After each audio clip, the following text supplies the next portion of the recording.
Bueno, pues buenas tardes. Yo quisiera empezar también agradeciendo a la organización, a Nesar, a Isabel, a Juan, que pensaran en mí para esta ponencia. Estoy encantado de estar aquí.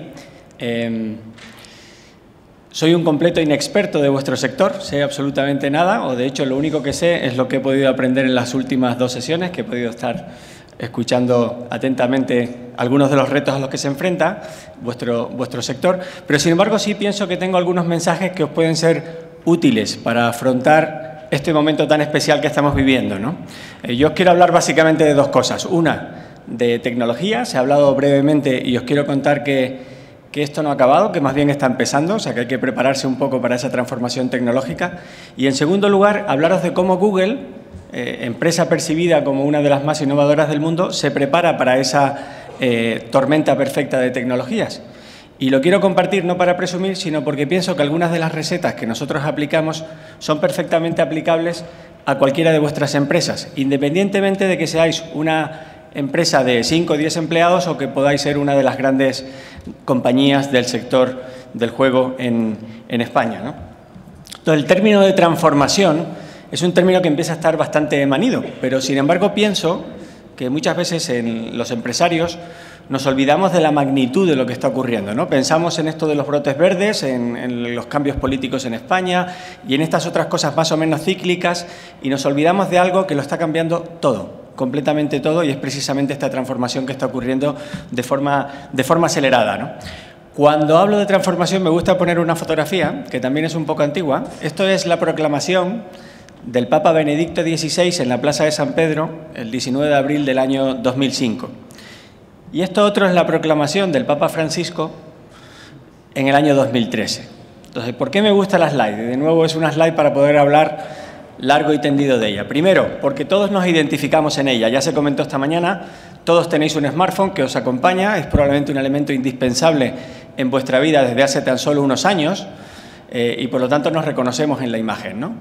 Segundo, nuestros clientes son también así. También se ha hablado en el día de hoy. Algunos de ellos interactúan y tienen algún tipo de experiencia de juego online. Y muchos de ellos, no sé en qué medida, sinceramente eso lo tendréis que ver vosotros, lo utilizan incluso cuando están jugando o dentro de los juegos, aunque solo sea para compartir sus éxitos con otros compañeros. Pero lo tercero, y es el mensaje quizás principal, es vuestros empleados también son así. Los empleados que trabajan en vuestras compañías son digitales. Fuera de vuestras organizaciones, tienen sus teléfonos móviles, bajan sus aplicaciones, tienen identidad digital, comparten en redes sociales. Tenemos que pensar cómo explotar ese talento digital dentro de vuestra organización. Y no solamente que sean empleados digitales, digamos, hacia afuera, ¿no? Esta transformación, ¿a qué se debe? Bueno, aquí hay un acuerdo enorme entre todas las empresas consultoras y analistas del sector. Son 4 elementos tecnológicos los que lo han cambiado todo. Son las redes sociales, la movilidad, el cloud y todo lo que tiene que ver con el Big Data o con el Analytics o con el Internet de las cosas. Cualquiera de las 4 tiene un montón de impacto en vuestra organización. De hecho, pienso que estas 4 tienen impacto en cualquier tipo de empresa, en cualquier tipo de sector. Si la cosa ya no era de por sí, ya no era bastante interesante, hay un 5.º elemento que se ha sumado recientemente, que es todo lo que tiene que ver con inteligencia artificial, con el concepto de Machine Learning y con la capacidad que van a tener los ordenadores y las máquinas en general de hacer cosas que antes solo podía hacer un humano. Estamos en los principios de esto. En los últimos 4 años ha habido más innovaciones en este terreno que en los anteriores 40. Y si ponéis a prueba los mecanismos por los cuales podéis hablarle a vuestros teléfonos o recibir información de vuestros teléfonos o simplemente interactuar con alguno de los asistentes, os daréis cuenta de que esto es realmente transformador, ¿no? Todos y cada uno de estos elementos son transformadores de por sí, pero cuando los pones juntos es cuando se produce esta tormenta perfecta. Y esto es lo que ha hecho, en esa foto anterior, el que todo ha cambiado, y es lo que va a seguir haciendo que siga cambiando las cosas en adelante. Otra característica fundamental que tienen esta tormenta es que no lleva una ley de progresión lineal, sino que sigue una ley de crecimiento exponencial. Después del 2 no viene el 3, viene el 4. El 8, el 16, el 32, y en muy poquitos pasos podemos obtener cambios que son significativos y que realmente son disruptores, ¿no? Yo os voy a poner un ejemplo de algo que es muy natural. Bueno, esto no será tan evidente. Esto es un disco duro de IBM del año 56 tenía la increíble capacidad de 5 megabytes de información. Entonces, una sola foto de vuestro smartphone y ya hubiese llenado los $125.000 que costaba ese disco duro de IBM, ¿no? Esto otro sí lo habéis visto. Esto es una tarjeta de memoria de las que ponéis dentro de vuestras cámaras de fotografía digital y que comprábamos en el año 2005 aproximadamente por 80 euros a un coste que, como veis, es aproximadamente $1 por megabyte, 128 megas. El año pasado no se compraban 128 megas, se compran como estándar 128 gigas. Hemos multiplicado por 1000 la capacidad de almacenamiento de este tipo de cacharrito que ponemos en las cámaras. ¿Por qué me gusta el ejemplo? Del 2005 al 2015, 10 años, 2 elevado a la 10, 1024. Efectivamente, la ley, en cuanto a capacidad de almacenamiento, sigue una ley bastante exponencial. Esto es bonito, nos reímos, miramos hacia atrás, algunos se acordarán de los disquetes y de otro tipo de cacharros que llevábamos con nosotros y que ahora han sido completamente sustituidos. Lo más interesante es tratar de mirar hacia el futuro. Como os digo, la transformación digital no es que haya sucedido, está sucediendo. Y nada anticipa que en los próximos 10 años no vamos a tener cambios muy superiores a los que hemos tenido en los pasados 10. Cambios que son muy difíciles de anticipar, pero que sin duda van a suceder. Entonces, probablemente, dentro de 10 años, en la próxima conferencia o en la conferencia que hagáis en el 2015, la tarjeta de memoria que se venda en los establecimientos tenga 128 terabytes de información, capaz de almacenar todas las fotos de vuestra vida si sacarais una foto cada 20 segundos o cada 30 segundos, ¿vale? Y eso todo en un pequeño chip, ¿no? ¿Qué significa esto para vuestro sector? ¿Qué significa esto para las máquinas que utilizáis, para los dispositivos, para los fabricantes que os ofrecen servicios y productos? No lo sé, pero claramente es sorprendente lo que viene por delante, ¿no? Leía en vuestra página web que la asociación data del año 82. Bueno, he puesto una animación de cómo era un escritorio de trabajo en el año 82, ¿no? Y veis cómo a medida que progresan los años, todas esas cosas que yo recuerdo tener en mi escritorio, ¿no? Con mi diccionario y con mi atlas y con mis periódicos y con mis fotos y demás, se ha ido completamente digitalizando. Y todo son experiencias que antes eran físicas y que ahora lo que son es realmente un icono o una página web a la que podemos acceder desde nuestro ordenador o, lo que es más importante, más interesante que el ordenador, el teléfono móvil. Tenemos que obsesionarnos con esa experiencia, con la experiencia de consumir esos servicios desde el teléfono móvil. Pero voy más allá, y esto también es importante para vosotros. El puesto de trabajo no es un escritorio. El puesto de trabajo es el salón, la barra del bar, cualquiera de las partes que compongan vuestros salones recreativos, ¿no? Esos son los puestos de trabajo. Y tenemos que asegurarnos de llevar elementos digitales para que ese puesto de trabajo sea mucho más eficiente y mucho más capaz de llevar esa experiencia de cliente a la que se habló a lo largo de las sesiones, ¿no? Hay un par de mensajes aquí. Lo primero, la tecnología está cambiándolo todo, ¿no? Este artículo es un artículo ya un poco viejo, pero es un artículo de cómo habla de que la mayor empresa de comercio electrónico del mundo, de comercio del mundo, es una empresa electrónica, es una empresa de comercio electrónico, en este caso sería un Amazon o un Alibaba. La mayor empresa de cazatalentos del mundo es una empresa de software, LinkedIn. Una de las mayores empresas de comunicaciones del mundo no tiene antenas y no tiene fibra, es WhatsApp, con más de 1.000 millones de usuarios en este momento utilizando sus servicios, ¿no? Entonces, el software y las tecnologías lo están cambiando todo y están desplazando líderes anteriores y sustituyéndolos por nuevas empresas. Si miráis a nivel mundial, de las empresas con mayor capitalización bursátil, de las 10 principales del mundo, las 5 primeras son tecnológicas. Y muchas de ellas prácticamente no existían hace tan solo 20 años, ¿no? Luego, realmente está cambiando bastante, ¿no? Y bueno, hay 2 mensajes más que voy a saltarme por no comerme mucho tiempo, ¿no? Lo que tenemos por delante, y acabo la primera parte de mi presentación, es disrupción. Esto se puede leer en términos negativos y entonces pensar en cómo defendernos de ella, o lo que yo os animo a que hagáis es que lo leáis en términos positivos, y es, todo esto está cambiando y esto lo que es una enorme oportunidad para que podamos ofrecer nuevas experiencias, nuevas sensaciones dentro de los servicios y dentro de los salones y establecimientos, esos 2.500 salones a los que se ha mencionado esta mañana, ¿no? Nosotros lo leemos también en positivo, ¿no? Google, aquí tenéis una foto de nuestros 2 fundadores, es una compañía que acaba de cumplir en septiembre 18 años. Es una adolescente, ¿no? Probablemente tiene menos edad que muchas de las empresas que estáis aquí hoy representadas, ¿no? Y alguien puede pensar, bueno, estos señores son nativos digitales, viven en el Internet, viven en el mundo, a ellos esto de la transformación no les afecta. Y no es verdad. Nosotros estamos convencidos de que si no seguimos innovando, es probable que en un momento determinado venga otra compañía que haga las cosas mejor que nosotros y que nos acabe desplazando, ¿no? Y ese convencimiento yo creo que es importante tenerlo presente. Son momentos preciosos, excitantes, pero hay que vivirlos con cierta inquietud, ¿no? Entonces, nosotros lo que hacemos para tratar de estar siempre en punta de lanza en cuanto a innovación es apostar por la innovación, ¿no? La innovación la metemos dentro de la organización en todos los sentidos. Innovación grande, disruptora e innovación pequeña, de mejoras de procesos, de mejora de un 2%, de medir un determinado resultado y mejorar una determinada experiencia, ¿no? Y os quiero compartir con vosotros cómo lo hacemos, cuál es la fórmula de la innovación dentro de Google, que de nuevo pienso que puede ser aplicable a vosotros. No sé si habéis visto la película Los Becarios. Es una película que han puesto recientemente en cines y en televisión y es una pequeña comedia en la que estos dos actores pues van a las oficinas de Google como becarios, ¿no? Y se ven las oficinas y en las oficinas se ve, primero, que las instalaciones son realmente agradables, son instalaciones en las que da gusto estar, que tiene sus futbolines, tus máquinas de juego, por cierto, y similares, y donde se da comida gratis a todos los empleados y en todo momento, ¿eh? Y salía en la comedia pues que se hinchaban de comer y demás, ¿no? Entonces, bueno, pues alguien puede pensar que la innovación en Google se consigue a base de pintar las oficinas de colores, poner sofás bonitos, llenar unas máquinas de juegos y dar comida gratis a todos vuestros empleados, ¿no? Eso no es así, obviamente, ¿no? Os seguro que os equivocaríais si pensáramos que estos son, o que siquiera juega un papel fundamental en lo que se refiere a la innovación. La innovación en Google es el resultado de dos elementos de los cuales también se ha hablado en el Congreso en el día de hoy. Se ha hablado de personas, se ha hablado de empleados y segundo, se ha hablado de tecnología. Estos son los dos elementos.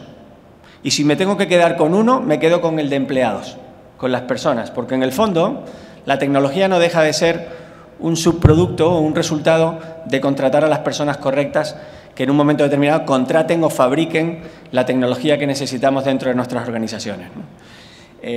Google, como os decía, pues probablemente hayáis utilizado esta página en alguna ocasión. No os debe sorprender que detrás de esta aparentemente sencilla experiencia, con esta cajita que invita a teclear, lo que hay en realidad es esto otro. Hay unos centros de procesos de datos realmente descomunales, capaces de albergar todo Internet y de producir la magia de que cuando escribís algo somos capaces de ofreceros los resultados que estáis buscando independientemente del ordenador en el que se encuentren, y eso en cuanto a información, mapas o vídeos o cualquiera de las informaciones, ¿no? Luego, tecnología, ya os podéis imaginar que dentro de Google hay un montón, ¿no? Yo os invito no a que os convirtáis en una empresa de software, pero sí a que le prestéis especial atención a lo que la tecnología puede hacer por vuestras empresas. Y aquí es muy importante y podemos aprender mucho de nuestros hijos adolescentes o de las experiencias personales que todos tenemos. Cada uno de vosotros en vuestro teléfono móvil está viendo continuamente experiencias que pueden ser interesantes. Hay que pensar si esas experiencias las puedo llevar o ese tipo de tecnología la puedo llevar a nuestras empresas, ¿no? Pero como os decía, más que hablar de tecnología, me gustaría hablar de personas y de empleados, ¿no? Entonces, ¿cuántos pensáis que las personas y los empleados son el activo más importante de vuestras organizaciones? Levantad la mano, por favor. Bueno, esto es bastante habitual, ¿no? En general yo creo que lo pensamos. Incluso los que tengáis salones en sitios privilegiados, podéis tener un desastre de empresa si no tenéis a los empleados correctos en esos salones, ¿no? O con las mejores máquinas o con las mejores tecnologías. Son los empleados, y también se habló un valor diferencial absolutamente para vuestras organizaciones. Todos lo decimos, todos levantamos la mano, pero yo creo que hay un gap importante, hay un salto importante entre decirlo y hacerlo. Mi experiencia personal cuando me incorporé a Google hace 3 años es que en esta compañía, hay cosas buenas y cosas malas, esto se lleva a la práctica de forma contundente y con mucha consistencia. Decimos y pensamos que las personas son lo más importante y nos comportamos consecuentemente. Y os voy a contar un par de ejemplos de algunas cosas que nosotros hacemos y que demuestran que de verdad las personas son lo más importante y cómo lo hacemos dentro de Google, ¿no? Si las personas son lo más importante, el proceso de reclutamiento, el proceso de contratación, es probablemente un proceso crítico, de las cosas más importantes que podéis hacer para vuestras organizaciones. No es un proceso a delegar, es un proceso a controlar, y no es un proceso solo para el Departamento de Recursos Humanos, es un proceso para toda la organización. En Google, nadie tiene capacidad de contratar a ningún empleado de forma unilateral, sino que se crea un comité formado por 4 personas distintas que tienen que dar su favor o su voto a favor de la contratación de una determinada persona. Las 4 personas son, claramente, uno, el jefe de la persona que se vaya a contratar, y esto parece bastante obvio. La segunda persona suele ser un compañero de la persona que estoy contratando, o un empleado de la persona que estoy contratando si estoy contratando a un jefe. Esto es curioso, ¿no? Para contratar a mi colega italiano, uno de sus empleados formaba parte del comité de contratación y él lo que estaba diciendo era si esta persona podía o no ser un buen jefe para él. Y tiene su capacidad de voto y de decisión en ese proceso. Hay una tercera persona que no vive en España, pero por lo tanto no está conectada desde un punto de vista personal o emocional con el candidato que estoy contratando, ¿no? Alguien que desde fuera va a dar su opinión. Y una cuarta que no sabe nada de la posición, ¿no? Imaginaros que estoy contratando a un ingeniero y pongo a un abogado a hacer la entrevista, o si estoy contratando a un comercial, pongo a un ingeniero a hacer la entrevista, ¿no? Se chequean 4 atributos y no voy a entrar en todos los detalles, pero tiene que haber un visto bueno por parte de las 4 personas. Se chequean 4 atributos concretos, se puntúan, se escribe toda la documentación, se envía a California, se da la aprobación final y el proceso nos puede llevar entre 3 meses a 5 meses normalmente. Pero nosotros estamos convencidos de que es lo correcto. Cuando pones un proceso tan sofisticado al principio, te aseguras de que estás tratando de contratar a las mejores personas, a las personas que en un momento determinado pueden hacer que tu compañía sea diferente y que piense de forma diferente. Lo siguiente que hacemos es tratar de oír al empleado, ¿no? Tratamos de que ese empleado que pensamos es inteligente y es un empleado que tiene ideas, cuando llega a la compañía pueda hacer sus ideas realidad y pueda cuestionar cualquiera de las cosas que se hacen dentro de la organización y pueda aportar esas ideas respecto a la mejora del negocio. Entonces, tenemos una regla muy potente, que es la regla del 80-20, por la cual cualquier empleado de Google puede dedicar un 20% de su tiempo al proyecto que quiera. Y el proyecto puede ser trabajar para una ONG, puede ser cooperar con un determinado departamento o entender otro departamento en el que le interese en un momento determinado trabajar, o programar determinada cosa si le apetece. El correo electrónico Gmail, que probablemente algunos de vosotros tengáis, empezó así. Un 20% de un ingeniero que, frustrado con los sistemas de correo convencionales, decidió dedicar un poco de su tiempo a desarrollar este código que hoy utilizan más de 1.000 millones de personas, ¿no? Entonces, ¿por qué es importante esto? Porque cuando alguien decide el proyecto en el que trabaja, le pone más pasión y ganas, y el porcentaje de éxito de ese tipo de proyectos de innovación es mucho mayor. Entonces, os contaré algún elemento más de cómo dar más entrada a vuestros empleados dentro de la propia gestión de la organización. Nosotros no creemos en el talento individual, pensamos más en el talento colectivo. El mundo se ha hecho complejo. Ninguno de vosotros tiene respuestas a todos los interrogantes y oportunidades que el mundo brinda. Se ha hecho demasiado complejo. Necesitamos conectar el talento dentro de la organización. La mayor parte de las innovaciones surgen no en una persona, sino en un equipo de personas trabajando, persiguiendo una determinada idea, ¿no? La regla que se llama de las 2 pizzas. Suelen ser equipos a los que alimentamos con 2 pizzas, 4, 6, 8 personas, ¿no? Ese es el tamaño típico de la innovación. Google no es más innovadora por tener 60.000 empleados, ni es más innovadora alguna de vuestras empresas por tener cientos o miles de empleados. La innovación, como nos demuestran las startups, las compañías que están empezando, se produce con muy poquitos recursos, pero con mucha pasión y con muchas ganas por parte de sus fundadores, ¿no? Tratamos de compartir todo por defecto. Una cosa muy simple que hacemos dentro de la organización es compartir nuestros calendarios, ¿no? O compartir nuestros objetivos. Cualquier empleado puede ver el calendario de otra persona. Puedes poner una reunión en privado, obviamente, pero puedes determinar, y por defecto así lo hacemos, el que la información esté en abierto. Y eso hace que la colaboración entre los distintos elementos sea mucho más natural, ¿no? Además, utilizamos la nube y todos los documentos se guardan en la nube. Cuando se guardan en la nube tiene varias connotaciones, sin entrar en aspectos tecnológicos. Lo primero es que es más seguro que tenerla en vuestra información, eso os lo aseguro. Si los hackers y los ciberdelincuentes deciden atacar a cualquiera de vuestras empresas, os aseguro, lo consiguen, porque se ha hecho todo muy sofisticado. Si deciden atacar a alguna de las grandes compañías de seguridad del mundo, o a una Google o similares, lo van a tener bastante más complicado. Nosotros contamos con 600 ingenieros de seguridad precisamente para proteger ese tipo de información. Pero segundo, más importante que el aspecto de seguridad, es que Cuando la información está en la nube, está siempre conmigo. Esta presentación la tengo yo en mi teléfono móvil, la puedo compartir en cualquier momento con cualquiera de mis compañeros y trabajar en tiempo real sobre un determinado documento, ¿no? De hecho, cuando hacemos documentos trabajamos con informática colaborativa. Puedo tener una hoja de cálculo con los turnos de las personas que trabajan dentro de mi salón y todos podemos ver en tiempo real desde nuestro teléfono, desde nuestro ordenador, quién está en un momento determinado atendiendo determinado tipo de parte de mi negocio, ¿no? Elementos muy sencillos de utilizar y muy económicos. Otra cosa curiosa que hacemos en la organización para fomentar el trabajo en el equipo, cualquier empleado puede dar las gracias a cualquier otro empleado, pero lo hacemos en el caso de Google, me imagino que también lo hacéis vosotros, ¿no? Lo hacemos electrónicamente, de tal forma que queda registrado el que un empleado ha querido agradecer a otro compañero una determinada contribución que haya tenido en un momento determinado, ¿no? ¿Y por qué es importante esto? Porque es absolutamente espontáneo, no es un proceso regulado por la dirección, es un proceso en el que un empleado decide agradecer a otro empleado, ¿no? No solo hacemos eso, sino que cualquier empleado puede dar 100 euros a cualquier otro empleado. Y no hay más control, es simplemente una forma, un elemento de favorecer ese reconocimiento espontáneo entre los elementos de la plantilla para tratar de evitar que surjan culturas demasiado individualistas y que no cultiven el trabajo en equipo, que, como decíamos anteriormente, es el fomento de la innovación, ¿no? Nosotros pensamos que las ideas que mejoren nuestro negocio, y pienso que aplica a cualquiera de vuestros negocios, probablemente estén hoy en vuestra casa. Seguro que hay empleados que tienen ideas de cómo mejorar la productividad de una determinada máquina o cómo mejorar el cautivar un determinado tipo de cliente o el de favorecer determinado tipo de servicio que queráis, ¿no? Pero tenemos que conocer y darle altavoz a esas personas. Se tienen que sentir escuchadas dentro de vuestra organización, ¿no? Recuerdo un análisis de una consultora que fue a una compañía y la pregunta era ¿cómo podemos innovar más?, ¿no? Se le contrató para tratar de encontrar elementos que hicieran su empresa más innovadora. Entonces, la pregunta al comité de dirección fue esa, ¿cómo podemos innovar más? El comité, simplificándolo, respondió,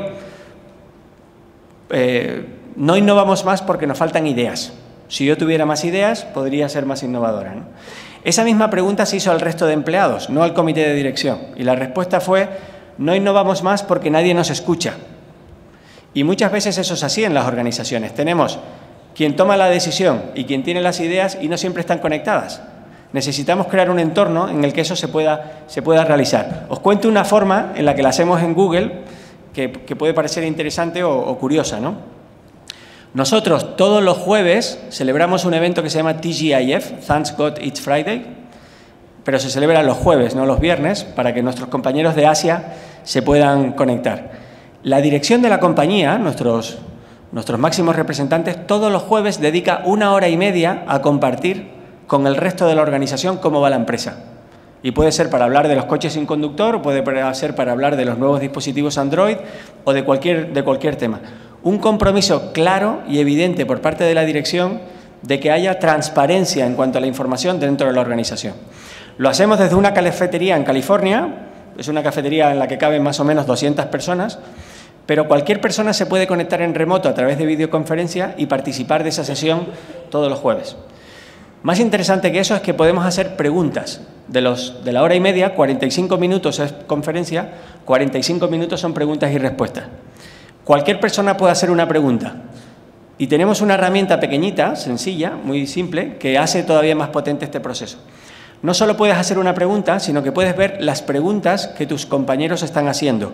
Y puedes votar sobre las preguntas si te parecen interesantes o no. De tal forma que cuando se empieza el turno de preguntas y respuestas, lo que ocurre es que se ordenan de mayor a menor las preguntas que más votos han tenido dentro de la organización y que son probablemente las más relevantes. Si yo abriera un turno de preguntas y respuestas con vosotros ahora, es probable que una pregunta fuera interesante para quien la pregunte y los otros 200 podríais estar aburriendo. Pero si utilizamos este tipo de herramientas, seríais los 200 las personas las que estaríais definiendo cuáles son las preguntas más interesantes a contestar y, por lo tanto, el turno de preguntas y respuestas sería mucho más enriquecedor para la audiencia. Y no solo eso, no son las preguntas políticamente correctas. Cualquier pregunta cabe, cualquier pregunta se puede hacer a la dirección. Esto es potentísimo porque nuestros máximos responsables cada semana le están tomando el pulso a la organización. Están oyendo ideas, están oyendo inquietudes por parte de los empleados, ¿no? Nuestra organización es compleja, somos 68.000 empleados sentados en muchos países, las vuestras son mucho más simples, Pensar si no podéis coger e incorporar este tipo de elementos para compartir con vuestros empleados de vez en cuando cómo va la empresa, cuáles son los retos, qué nos planteamos y tratar de escucharles, no solo contarles, sino tratar de escucharles e incorporar parte de ese talento que probablemente tenéis en las organizaciones dentro de vuestros procesos de innovación en las compañías, ¿no? Os cuento un ejemplo. Estos coches, no sé si los habéis visto alguna vez, son los coches que van sacando las fotos por las distintas calles de las ciudades para que luego podáis entrar en Street View y poder el resultado. Bueno, pues un compañero hace unos años estaba de vacaciones en Barcelona y no podía entrar por determinado tipo de calles de Barcelona, calles un poco estrechas donde el coche no había podido filmar las imágenes y, por lo tanto, cuando él quiso encontrar la ruta para ir a ese hotel, no lo consiguió. Bueno, pues cuando se volvió a California, se le ocurrió que lo que había que hacer es llevar todo ese tipo de tecnología y montarla en un triciclo. Y cogió unos hierros, cogió una bicicleta, montó los radares y montó el resto de sistemas y los montó en un dispositivo que ahora nos permite filmar cualquier tipo de experiencia, por muy estrecha que pueda ser un poco la calle, ¿no? De hecho, no solo lo tenemos ya disponible en ese triciclo, sino que lo tenemos disponible en camello y que podemos incluso meternos debajo del agua con una escafandra y filmar y luego poder compartir ese tipo de experiencia. ¿Por qué comparto la idea? Porque ha sido la idea de una persona que se sintió con ganas, que pudo contribuir en un momento determinado. Podía parecer una idea tonta y, sin embargo, hoy hay millones y millones de personas en el mundo que se están beneficiando de esta innovación que él trajo, ¿no? Importante también, tenéis que generar una cultura en la que el fracaso esté permitido. No que esté bien visto, porque nadie quiere fracasar, pero sí tiene que estar permitido dentro de la organización. Si queréis innovar, necesitáis permitir cierto nivel de fracaso. Probablemente es uno de los medidores de innovación más fáciles de tener. Si queréis medir cuánto innováis, medir cuánto fracasáis. Si no fracasáis nada, probablemente no estáis innovando absolutamente nada. Yo no conozco ninguna empresa innovadora que no tenga fracasos, que no haya tenido proyectos que hayan sido fallidos, porque desafortunadamente, obviamente, no todos los proyectos innovadores llevan a buen término. Se trata de fallar rápido y se trata de fallar barato. Obviamente, nadie quiere coger y fracasar poniendo en riesgo la viabilidad de la empresa o mucho dinero, pero hoy existen mecanismos que deberían de permitir dejar cierto espacio para la innovación, para que se innove con determinado tipo de ideas, como pudimos hacer nosotros en un momento determinado con las gafas de Google, para acabar llegando a un producto como este, ¿no? Que muy al principio no se parecía en absoluto, ¿no? Y para ir concluyendo, una frase que a nosotros nos gusta mucho es: a veces, para conseguir una innovación realmente interesante, tenemos que hacer un reto mucho más allá de los convencionales, ¿no? Y este departamento, tenéis en pantalla al director del Departamento de Innovación Avanzada de Google, se llama Astro Teller, el departamento se llama Google X, y él lo que dice es que muchas veces, para mejorar un determinado producto, servicio, proyecto, en vez de tratar de mejorarlo un 5% o un 10%, hay que tratar de fijarse el listón en tratar de mejorarlo un por 10. ¿Por qué? Porque si todos os planteáis un objetivo de que el próximo año, 2017, vamos a vender un 5% más, o voy a gastar un 5% menos en coste, o voy a tener un 5% más de clientes, probablemente estáis actuando de la forma que habéis venido actuando en los últimos años. Vuestro estado mental os lleva a que cojáis vuestra experiencia, vuestra mochila de conocimientos y vuestros empleados, y acabaréis tocando las tuercas necesarias para mejorar ese parámetro concreto un 5%. Pero si el reto fuera multiplicar por 10 los ingresos, o disminuir por 10 los costes, o mejorar por 10 la satisfacción, o aumentar por 10 el número de clientes, no sirve nada de lo aprendido. Tenéis que iros a una pizarra en blanco, llorar un poquito delante de la pizarra y empezar a replantearos los principios básicos de lo que queréis conseguir. ¿Cuál es la necesidad básica que estáis queriendo satisfacer? ¿Quiénes son las características que tienen esos clientes? ¿Cómo lo haría un entrante, alguien de estos disruptores que estábamos hablando anteriormente? ¿Cómo lo haría si quisiera llegar a mi negocio? ¿Cómo lo haría si no tuviera salones? ¿Cómo lo haría si lo hiciera desde Internet de forma nativa? Etcétera, ¿no? ¿Por qué es importante esto? Porque os pone en la mente de esos disruptores y os va a permitir encontrar innovaciones probablemente más relevantes.